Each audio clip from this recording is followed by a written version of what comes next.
વલસાડના રામવાડી વિસ્તારમાં આવેલા એક એપાર્ટમેન્ટમાં અગાઉ સ્લેબ ધરાશયી બાદ ફરી એકવાર એ જ બિલ્ડિંગમાં સ્લેબ ધરાશયી થતા ભાગદોડ મચી ઘટનાના સીસીટીવી સામે આવ્યા।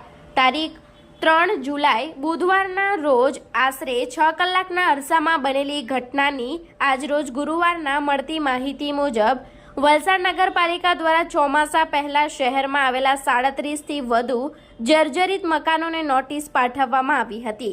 રામવાડી વિસ્તારમાં રામ એપાર્ટમેન્ટ 5 અને આજુબાજુના એપાર્ટમેન્ટને જર્જરિત જાહેર કર્યા હતા। છેલ્લા 3 દિવસથી રામ એપાર્ટમેન્ટ 5ની અલગ અલગ બાલ્કનીનો ભાગ ધરાશયી થયો હતો। બુધવારે સાંજે પણ રામ એપાર્ટમેન્ટનો જર્જરિત ભાગ ધરાશયી થતા બાઇક ચાલકનો ચમત્કારી બચાવ થયો હતો। એપાર્ટમેન્ટમાં 20 ફ્લેટ પૈકી 18 ફ્લેટ બંધ છે, 2 ફ્લેટ ધારકો રહે છે। ચોમાસાની શરૂઆત પૂર્વે નગરપાલિકા દ્વારા જર્જરિત ઇમારતોનો જર્જરિત ભાગ દૂર કરવા મિલકત ધારકોને નોટિસ પાઠવવામાં આવે છે। તેમ છતાં ઘણી જર્જરિત મિલકત ધારકો નગરપાલિકાની નોટિસ ધ્યાને લેતા નથી। ચાલુ વર્ષે નગરપાલિકા દ્વારા શહેરમાં આવેલી 37થી વધુ ઇમારતો જર્જરિત જાહેર કરવામાં આવી છે।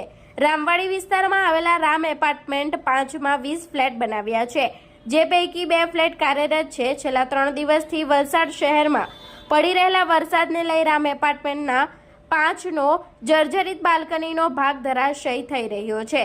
રસ્તા ઉપરથી પસાર થતા રાહદારીનો જીવ બચ્યો હતો, જે ઘટનાના સીસીટીવી સામે આવ્યા છે।